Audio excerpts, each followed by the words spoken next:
Hello and welcome to the HOA Show, where we discuss the news, problems, trends, and critical issues relating to life in a homeowner association. Join us every episode, and together we'll explore how to survive and thrive in the dizzying world of HOAs. Hello, and welcome to the HOA Show. I'm your host, Ryan Gazelle, and in this episode, we'll be discussing shared experience rentals, which I believe may be lawyerese for short-term rentals. I don't know, but we'll get into that in a second. I'm joined today by Matthew Gardner and Maria Cao. Matt is a partner at Richardson Ober, based out of the greater Los Angeles area.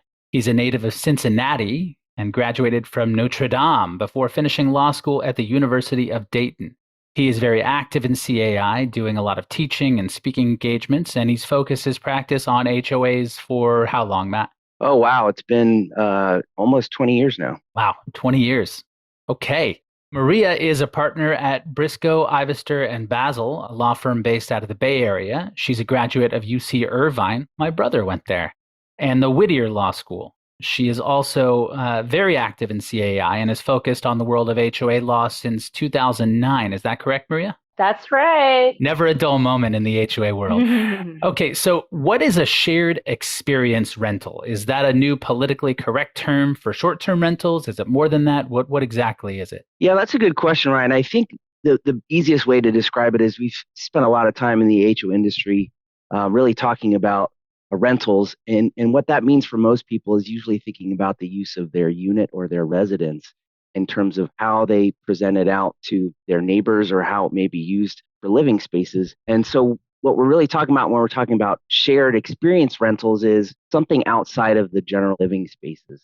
And so some of the examples that we've come up with and that we've seen have been pools, parking spaces, backyards, storage areas, anything that's not connected exactly to the residential area, but maybe kind of connected to it, so that it's not really the living areas. And so that's why we kind of gave it that different tone to it, so that people are thinking about it a little bit differently than a living space. That's not a legal term, though. That's just kind of the general colloquial word term that people are using now? Yeah, well, it's kind of a collection of those terms. And, we can talk about some of the examples. For instance, one of the websites that we've seen pop up has been Swimply, and it really focuses on pool rentals. So anybody that has a backyard pool, they may want to choose to put their pictures, put their pool on a website and make it available for hourly use.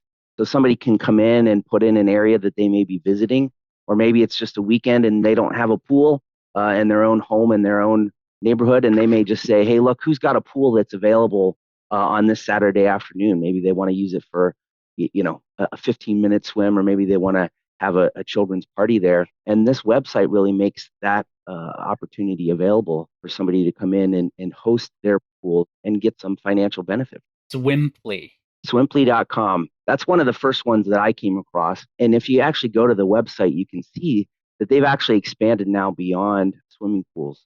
They're looking to making basketball courts, if they have tennis courts, if they have backyards, maybe if they even have like an outdoor gym or a private studio or gym. They are actually using that word experience now. So that's one of the reasons that we use that shared experience as well, because Swimply is now saying, hey, if you have this great amenity at your home and you're not using it and you want to monetize it, put it up on our site and let people peruse it and see if it's something that you might be interested in, rent out by the hour. So they are really expanding to everything beyond swimming pools to what they call experiences. That's amazing. I must live under a rock because I have not heard of this. But you mentioned more. You said parking spaces? Yeah, so there's another one. It's called neighbor.com, and it really does talk about any underused spaces. So it could be parking spaces. It could be storage areas, sheds, basements, anything where you feel like you have underutilized space and you really want to make that available. Now, obviously, you're inviting people into your home and into your residence, but it is one of those interesting areas that's developed. When I was looking at some of these websites, some of them spring back all the way to 2017, 2018. So even though we're just now starting to hear about them, these websites do go back a couple of years. And I think as they're gaining steam and popularity and people are really looking at some of the benefits, maybe in the down economy of trying to monetize their personal space, it really is a good way to kind of go out there and see what other uses people have. The other one that's kind of fun is called Sniff Spot, private dog park. So you can list your backyard as a use for people who may be in town or may not have their own private space, maybe too far from a dog park. And so people offer their private space for use for your dog or your pet as maybe a dog run, a poop spot, whatever it might be. But you can, again, you just go in and you go to this website on Sniff Spot. You can enter an address and you can look at what those options are available. Some are as small as backyard, some that literally is a dog run, a fenced in area that's maybe 2 feet wide by 5 or 6 feet long, and they're offering that as a place for somebody to come in and rent. And the costs go from like $5 an hour up to 15 or 25. So really, it just depends on what you're looking at using it for, and it really looks at giving you the opportunity to figure out what it is that you might be interested in. I think I even saw one that's acres and acres. So somebody's backyard that's in a forest or something.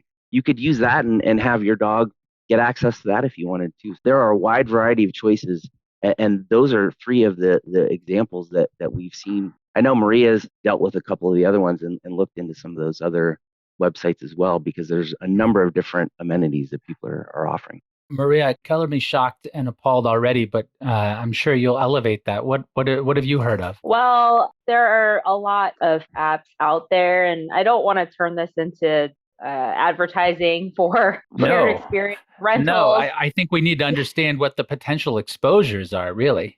Yeah, no, I agree with you. So more focused on the parking rentals, there's curb flip. You're booking someone's parking space. And, I run into in my daily practice a lot of emotional response when it comes to the membership and who's allowed to park where and whether people are doing what they're supposed to do with the parking.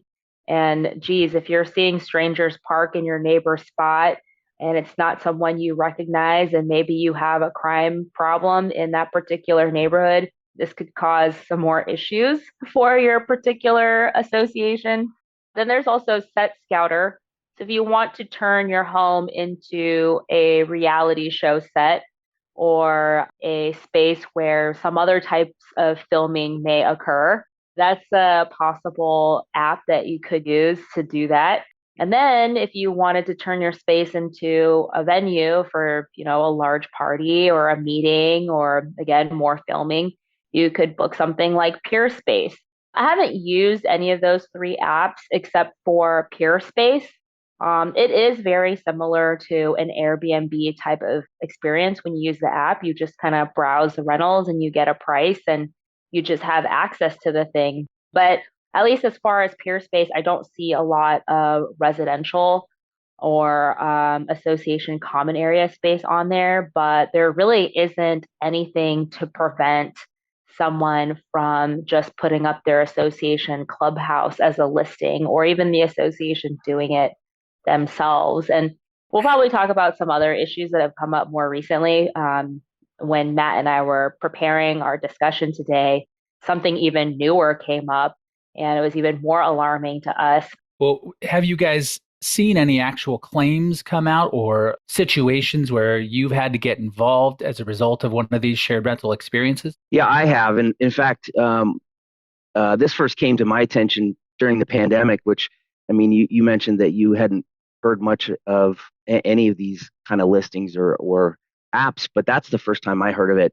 And kind of looking a little bit more at Swimply, that tracked with my experience as well, which is that it really just exploded during the pandemic when people's activities were limited. And, initially, I think Swimply, if you look at what it was designed to do, was really just about individual homeowners who are listing their own pool. But during the pandemic is when I think, people were really looking for opportunities to get outdoors and had limited options for doing that.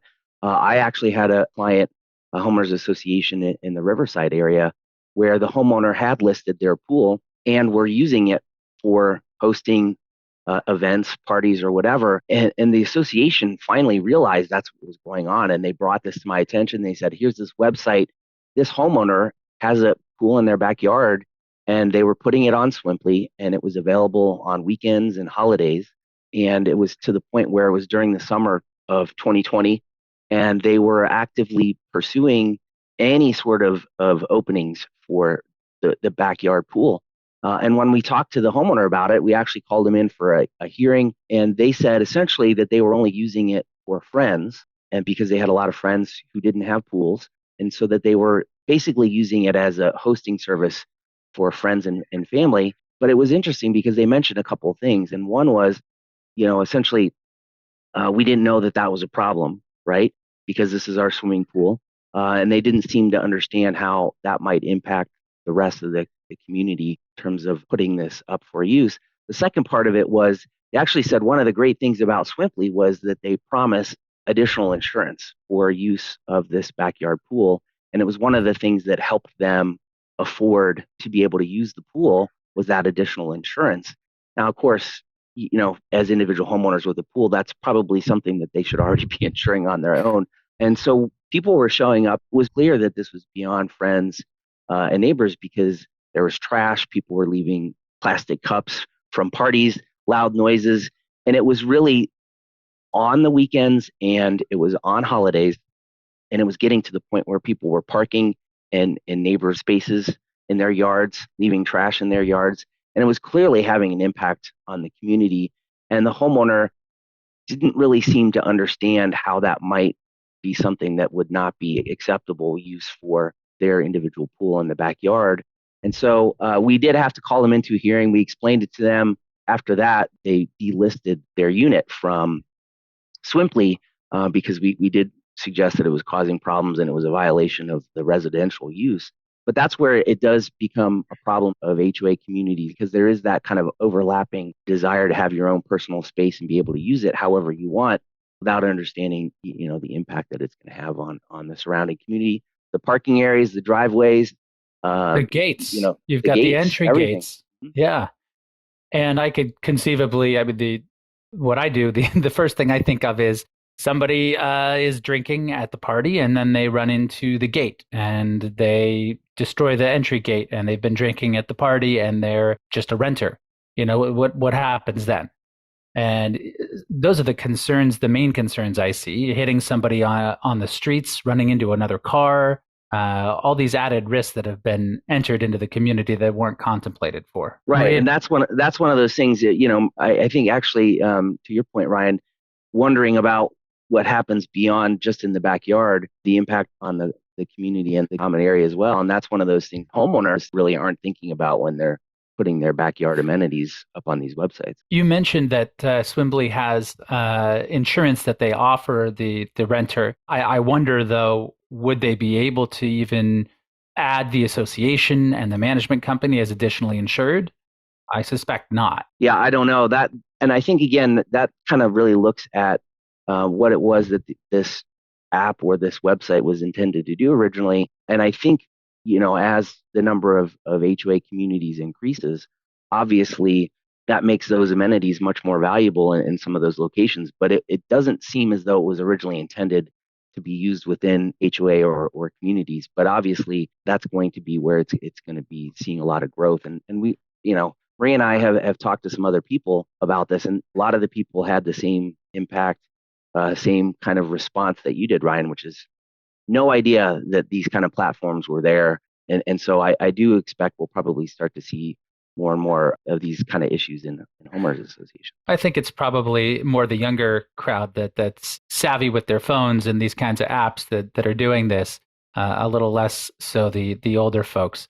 Maria, have you had any specific experiences? Well, I don't know about specific experiences. There are some that I'll talk about a little later, but at least with respect to Swimply, and we keep using Swimply because they appear to be putting a lot of time, money, and energy into getting this expanded and pushing through legislation that failed, thankfully.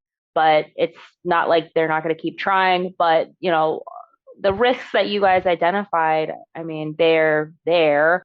And even worse so, we've heard in about 2022, someone rented out their pool in New Jersey to, like just a birthday party. They post their pool on Swimply for about $65 an hour for up to 10 guests at a capacity of 60, I guess. And at the end of the pool party, which is probably only a few hours, apparently one of the little girls was found dead at the bottom of the pool. Oh my Don't know. gosh. It's terrible. I mean, we don't know anything about the supervision or what was offered, but I mean, it's obviously something that wasn't considered, and we don't know anything about whether the pool was, up to code. But, in hearing this coming up, I mean, local governments are already responded by banning the rental of amenities. It's kind of slowly creeping up in policy. It hasn't been widespread yet, but this caught the nation. Hopefully, it'll get more traction, but, it's something that we have to be responding to. So what types of things can a community do? Is there just maybe a blanket shared experience guideline they could put in place? So that's probably something that each association is going to have to decide for themselves because, it's possible that they just want to outright ban this type of rental. And in the state of the law of California right now, that's still possible-ish to do. But really, when Matthew and I presented on this at CCAL very recently, we really had this question for some of our SERMS attendees as to how you want to inform your members to insure for this. I have a suspicion that the Swimply insurance policy does not cover the association or the management company or even the member that's listing on the site. I mean, do you have any initial alarms or red flags that you're thinking? Great question. And as I said before, this is the first I'm hearing about this. In general, insurance folks are not very exciting. They sit behind a desk all day and crank things out. Nobody likes to hear them speak very often. We're very hermity people. So they're very likely unaware that this kind of risk exists. Carriers don't like any type of shared experiences. It's just adding unnecessary risk. So when a carrier first underwrites a community, we provide them with the most important piece of data, which is how many units there are. A 500 unit community will have far more liability risk than a 100 unit community or even a 20 unit community. The greater the number of units, the higher the odds of a claim. So with a 500 unit community, the odds of someone suing is probably around 5 times higher than a 100 unit community. They've looked at the data, they set their rates based on their actuarial experience, and any type of a shared experience rental is just importing risk that the carriers haven't rated for. So even if just 5 units in a 100 unit community rent out their pools or their properties for a party once a month for a year. So 5 units, 100 unit community, once a month for a year. Let's say each rental group averaged 5 people. That's 300 more visitors on the property than the carrier was expecting that year. And statistically speaking, that risk is much more litigious. Owners do sue their own communities. We all know that. But generally, when you have some skin in the game, meaning you own 1/100th of that community, you're less likely to sue because you're suing yourself. That still happens, but the likelihood is far less. If I'm in my own community and I slip and fall on something, I'm going to the doctor, my doctor, and I'm using my own health insurance. I'm not going to sue the HOA and hold them responsible. But I could very easily see a scenario where somebody that's just renting a pool for the day or the clubhouse or somebody's fancy backyard, if my daughter slips and falls, I'm, much more likely to sue that unit owner. And is that unit owner going to have all the money? No, I'm going to sue the association. A savvy attorney is always going to name the association and the management company. So statistically speaking, you're less likely to sue if you're an owner. And that's why an apartment risk is more expensive to insure than a condo risk that's the exact same size. So any type of shared experience rental is going to be a risk that hasn't been contemplated by the policy. The carrier has not received the rate that they need to offset that risk. So they're not going to be happy with it. And as I said, I've never heard of some of these new risks. So I imagine in the years coming, as claims start to occur, that's when the carriers will take action. Until we start to see claims, the carriers are not going to address it. They're not going to add it to their underwriting guidelines. But as soon as they start to see claims, that's when they will ask questions about that and ask for warranties stating that there are no shared experience rentals, or we have guidelines in place that will prevent a unit owner from using any kind of a shared experience rental. Now, obviously, the problem then becomes enforcement. Who monitors that? But I guess once you've got some sort of a guideline, then you can at least enforce it once you become aware of the issue, right? Yeah, I think that's right. And I think your point is accurate, which is, we don't really know there's a problem until somebody files a claim. And that kind of happens in the legal side of things too. And so when you talked about having guidelines or policies in place, I think it does make sense to at least anticipate, especially, one of the things that I think was driving this initially was maybe the pandemic, but now we're seeing other issues that may be driving it, which is like the economy.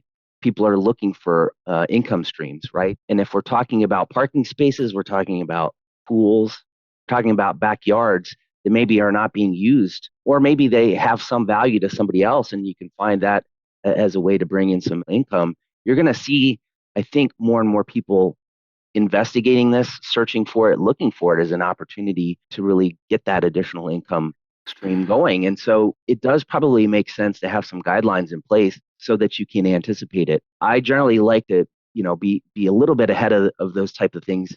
When you know that those issues are going to pop up, it's better to have something to already point to. That Swimply issue that I mentioned with that homeowner in the Riverside area, they didn't have a policy in place. We just went in on the nuisance component and the business idea that they were essentially turning their home into a business and operating a business from it. But it's funny because shortly after that conversation, I pointed that language out to them. Probably about 4 months later, it wasn't exactly Set Scouter, right? Which is the one that allows you to rent it out for film purposes. But they had somebody come in with a film crew. And this time the response was very similar, which was, well, we have a friend that has a child that's doing a film project. And so they needed a place to do a film shoot. And so what they ended up doing was making their home available for a film location. And this was not some sort of student project. I mean, they had trucks that were parking on the cul-de-sac area. They had cameras and equipment that were essentially elevated into the backyard area. So it was all visible. They were blocking streets.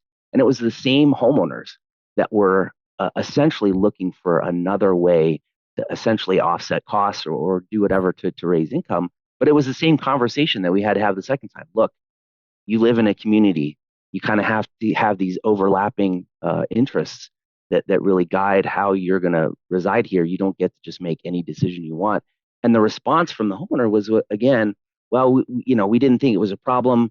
We checked with the city, to Maria's point, we checked with the city and the city said it was okay. They filled it out. And so they really went from there. And so without those kind of guidelines in place, if you live in a community where this might be an appealing way to have additional income sources, if you do have a lot of owners with pools, or if you do have additional parking spaces or those type of things, you may want to get ahead of the problem and really figure out the best way to do it.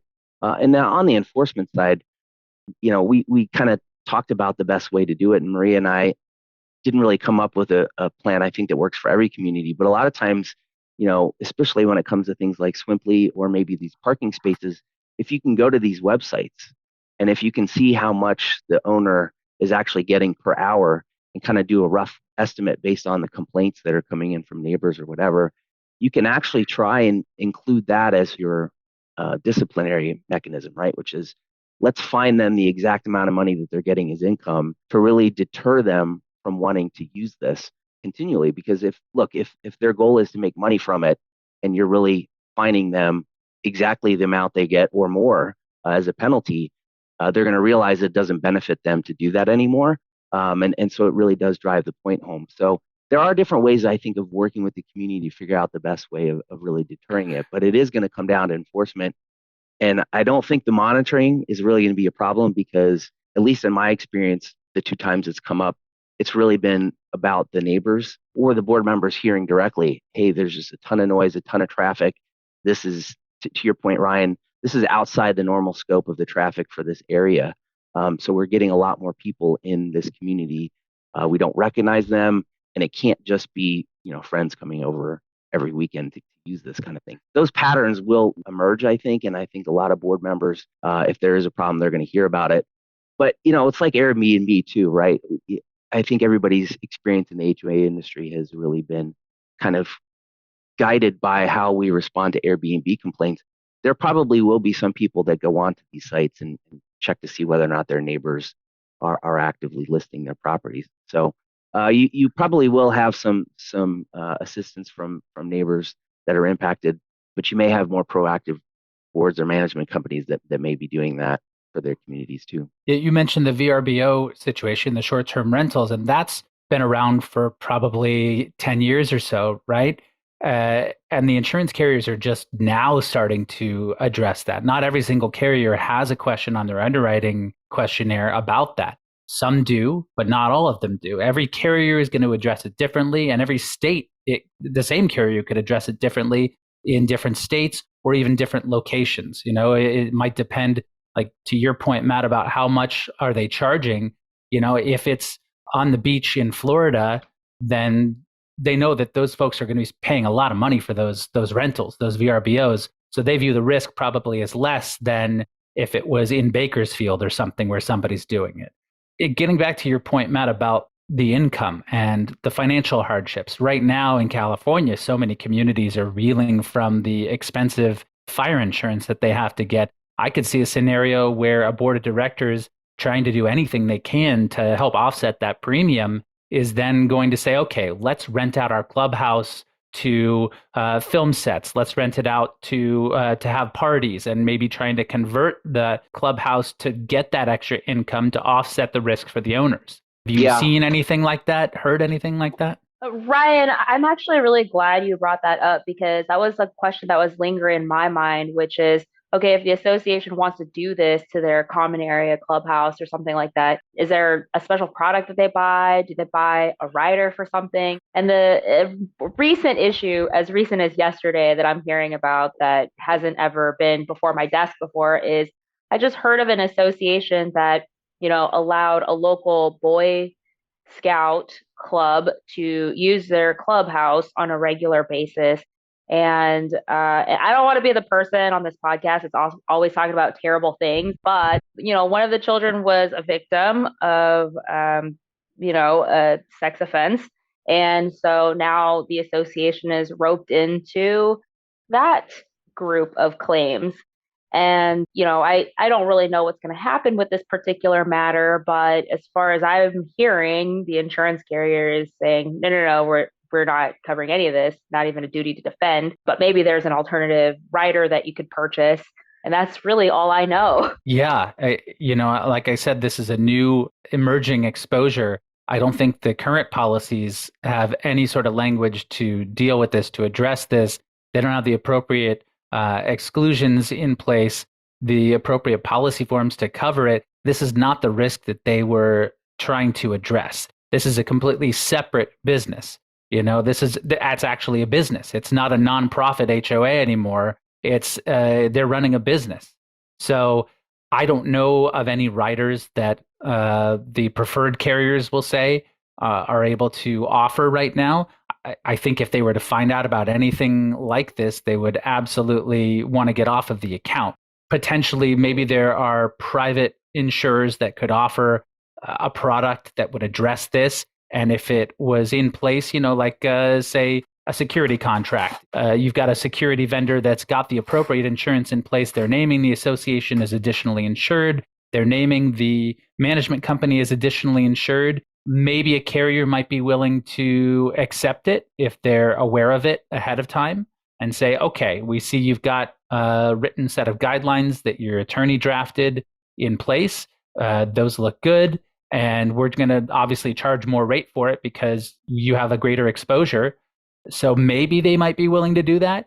But my guess is right now, no. Well, I think that's really great for us to hear, because it's just one extra layer of consideration that needs to be addressed with the boards when they consult their attorneys about something like this. I mean, Matthew and I are not insurance professionals by any means, and I'm sure Matthew does this, but I very regularly tell them, like, okay, this is my opinion, but you should also consult with your insurance professional. But in knowing something like what you're saying, that there's no product that addresses this particular risk, I mean, where is the reward on, renting it out for $65 an hour? You know what I mean? Right. Right. It's just not worth it. Yeah, I would agree. And I don't know that the insurance policies that some of these websites offer have the appropriate language in there that would extend coverage to the management company, that would protect the board of directors and the association as a whole, as an entity. I'm sure that those correct policy forms don't exist on their very minimal policy that was probably designed not for an association, but for an individual unit owner, a homeowner. Yeah, and I think that's interesting too, because as we're talking about this, I could see where you're talking about, Ryan, where boards may say, "Hey, look, our costs are going up." They have the same mindset as homeowners do. We have this unused asset that sits there 90% of the time it's unused or empty. Let's rent out the swimming pool or the meeting space. But then again, I mean, just beyond the insurance issues, there's other risks too, because then from the legal perspective, it's almost more like you're turning it into public space, and that gets into all sorts of other issues that maybe boards haven't thought about in terms of access for disability use and things like that. And so you certainly don't want to turn your community into a public space. You lose a lot of those protections that you're talking about that are usually insured. And certainly it's going to be something that has unanticipated consequences. And I think that's one of the things that really led Maria and I to kind of start diving into this subject is, to your point, I think a lot of people aren't aware of these websites. And I think even if the intention was to have them for single family residences outside of HOA communities, it's pretty clear that these websites and applications are here to stay. They have staying power. They're getting funding. They definitely are attempting to expand. And so these are certainly, I mean, we always talk about the P's in HOAs, right? Pools, pets, and parking. Those are really the three areas that these websites are targeting. And there are amenities that people do spend a lot of time fighting over, parking especially.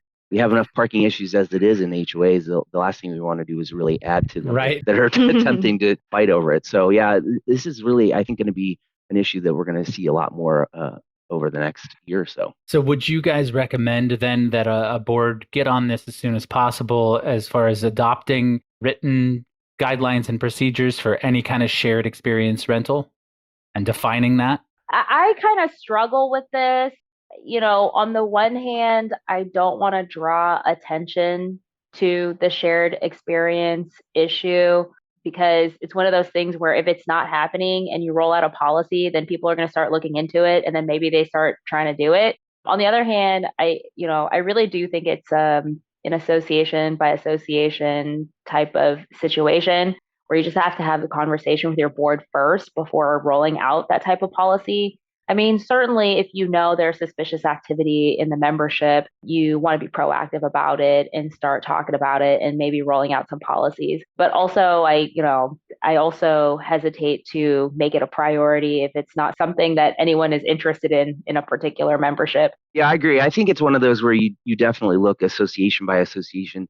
If your community isn't really susceptible to having owners set it up this way, if you don't have a lot of owners with backyard pools, if most of the parking or the yard spaces is minimal, you probably don't have to spend a lot of time. But I think it's a good conversation to have with the boards so that they're aware, so that way they can be in tune with what's going on in their community. If you bring it to their attention and you say, just FYI, we heard about this.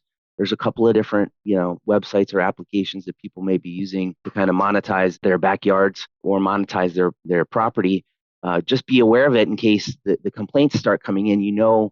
Where to go to look for, and maybe see if people are putting their homes or their pools on these websites. And for most things, I think getting ahead of it means if your community is ripe for that kind of abuse, then you probably want to go ahead and take the lead on doing that policy. But I agree with Maria. It probably makes sense to just have that conversation with the board, make them aware of it, so that if one homeowner or a couple homeowners do start realizing that there's an opportunity for this, you can nip it in the bud really quickly. And when you say nip it in the bud, do you think that a board could outright exclude them and just not allow any kind? Or is it more of putting restrictions in place that are so challenging, like you'd said, when the fines are greater than the income, that will dissuade them? Yeah, I think when Marie and I talked about this, we kind of came up with some general ideas and concepts, but I think from our position would be yes, essentially to prohibit this type of activity at all, for the reasons that you're mentioning, Ryan, in terms of the insurance issues, but also with the reality that while Airbnbs and short-term rentals have received some attention and some protection in California, we're really looking at housing as a problem. I don't think these amenities are going to get the same sort of attention that housing has. But I don't see that California is going to respond and offer the same type of protection to these amenity rentals as they do for housing. I think there's an angle there that says every community has a shortage of housing issues. So we don't want to put too many limitations on how people are making housing space or living space available. I don't see the same attention being given to amenities. In fact, when we were looking at some of these, Palm Springs already has a program in place where they specifically are looking at limiting properties that rent out just the pools. If you want to rent out the entire residence, Palm Springs already has a pretty comprehensive platform where you have to go in, you have to get approved, and there's a limited number of licenses that go out to those short-term rentals. And it's a vacation place, right? So they know that that's where their bread and butter is, but they still are limiting the ability of owners to rent out just the pool portion. It can be part of a comprehensive rental, an Airbnb type situation, but you cannot simply go out and use Swimply without going through the Palm Springs program. So I would see that's probably a model that maybe other cities would follow. I would recommend, that communities that think this might be a problem look at prohibiting it outright, just because of the unanticipated problems that could come up. And frankly, because of the insurance issues right now, I think that would be a good basis for using that as a ban or a prohibition. Yeah. I mean, even if let's say there was a claim that went through, we haven't seen one yet, and there's like the pool situation that's rented out and it's the community pool or it's somebody's pool and a claim arises, then, any potential carriers, you're going to get non-renewed by that carrier. And any potential carriers, when they see that loss history, are going to say, oh, whoa, whoa, whoa, this shared experience rental thing, what is this? And they're going to say, no, we don't want any part of that. And then your premium is going to be 5-10 times as higher than it was before, if you're able to even find coverage. I mean, you can always find coverage, but at what affordability price? There's a certain threshold where it's just not affordable anymore, and you just have to self-insure, which is a challenge in itself. Maria, did you have any other thoughts on enforcement or guidelines, takeaways for boards with this? They, of course, have their normal tools available to them with the fines and the hearings and the IDRs and that kind of thing. But at least in terms of enforcement, the outright ban is probably the easiest to do.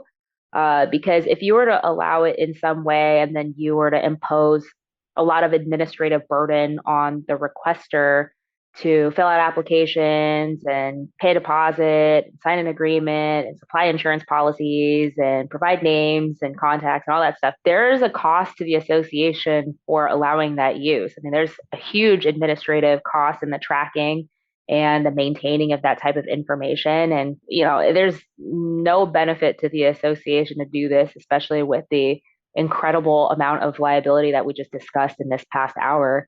So, I mean, truly, the outright ban seems to be the better way to go, at least for now. Not to mention, like you said, the manager would have all those extra responsibilities as far as monitoring and making sure all the boxes are checked, which was not included in their management contract. Correct.